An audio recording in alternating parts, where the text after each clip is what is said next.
परमेश्वर की स्तुति हो। जहां से हमने समाप्त किया था, तो अनुग्रह एक संदेश नहीं है, लेकिन हम सुविधा के अनुसार कहते हैं ओ पास्टर प्रिंस अनुग्रह के संदेश का प्रचार करते हैं। वास्तव में इस सुसमाचार को बहाल किया जा रहा है।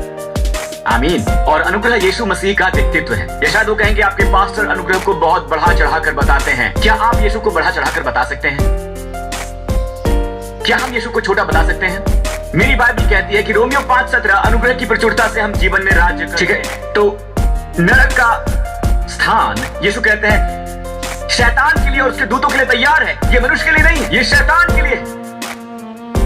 लेकिन यदि हम चुनाव करते हैं परमेश्वर को नकार देंगे, तो परमेश्वर को हमारे मुक्त चुनाव का सम्मान करना होगा। तो इसका अर्थ है हम शैतान को चुन रहे हैं। बीच का कोई रास्ता है ही नहीं। बीच का कोई रास्ता नहीं है। आप नहीं कह सकते कि मुझे परमेश्वर नहीं चाहिए और मुझे शैतान भी नहीं चाहिए। नहीं, सीधा मतलब है कि आप अंधकार के स्तर में पैदा हुए हैं। आप उस शैतान में अंधकार में पैदा हुए हैं। शैतान हर उस व्यक्ति पर राज करता है जो पापी है।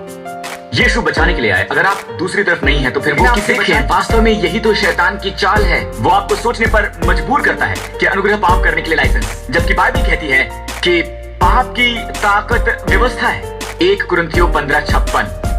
ठीक है, रोमियो 6:14 में मेरी बाइबल कहती है कि तुम पर पाप की प्रभुता न होगी, क्योंकि तुम व्यवस्था के अधीन नहीं हो वरन अनुग्रह के अधीन हो, पाप के अधीन नहीं हो। ध्यान से सुनिए, हम व्यवस्था के लिए मर गए हैं, हम व्यवस्था के अधीन नहीं हैं, ताकि हम एक शक्तिशाली, विजयी, जयवंत, पवित्र जीवन जिए। पर आपको व्यवस्था के लिए मरना पड़ेगा इससे पहले कि आप परमेश्वर के लिए जिए।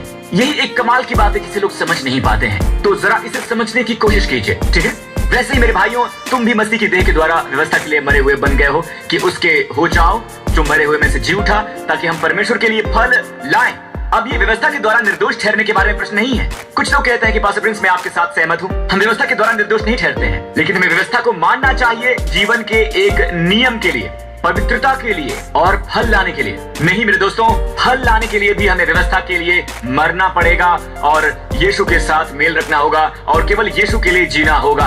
आमीन। यीशु पाप के लिए कभी नहीं कहेंगे। व्यवस्था आपसे कहेगी तुम व्यभिचार मत करो, यीशु भी नहीं कहेंगे कि जाकर व्यभिचार करो, बल्कि यीशु आपको उस स्थान में लेकर जाएंगे जहां पर आपको व्यभिचार करने की यदि व्यवस्था अब भी तुम्हारे जीवन में है तो तुम मृत्यु के फल उत्पन्न करोगे, पर यीशु से मेल रखोगे तो परमेश्वर के लिए फल उत्पन्न करोगे।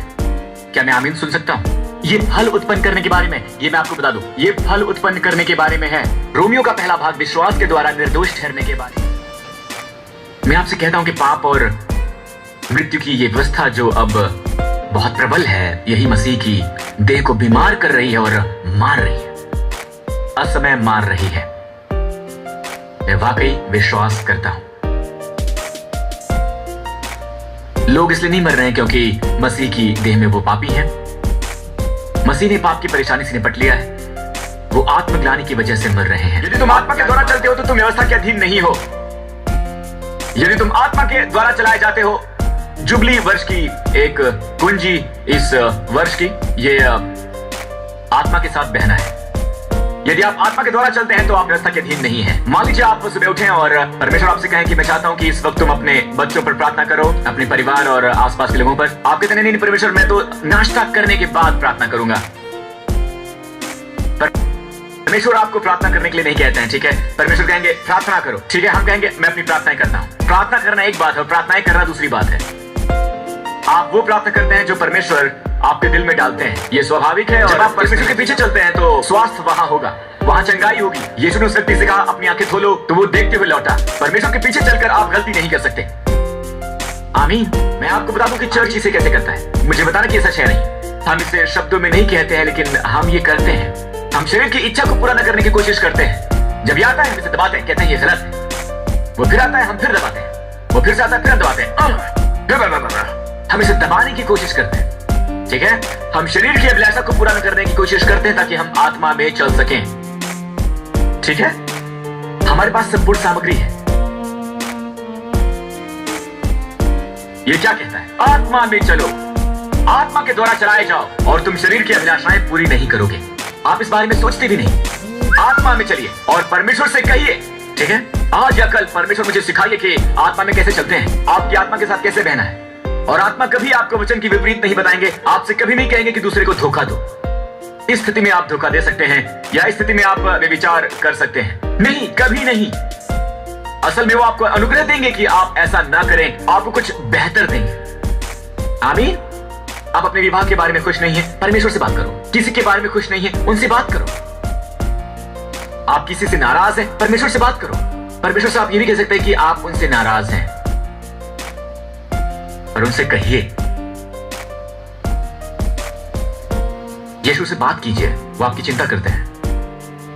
बाइबल कहती है अपनी सारी चिंताओं को उन पर डाल दीजिए। क्यों डाल दें? क्योंकि वो आपकी चिंता करते हैं। वो आपकी चिंता करते हैं। और ये अद्भुत पवित्र आत्मा जिसे परमेश्वर ने हमें दिया है, उनमें चलिए और आप शरीर की इच्छाओं को पूरा नहीं करेंगे। आप नहीं करेंगे, यहां पर नहीं करेंगे, दोगुना नकारात्मक है। उमें ये एक बहुत ही शक्तिशाली नकारात्मक शब्द है। आप किसी भी तरह से शरीर की किसी भी अभिलाषा को पूरा नहीं करेंगे जब आप आत्मा में चलेंगे।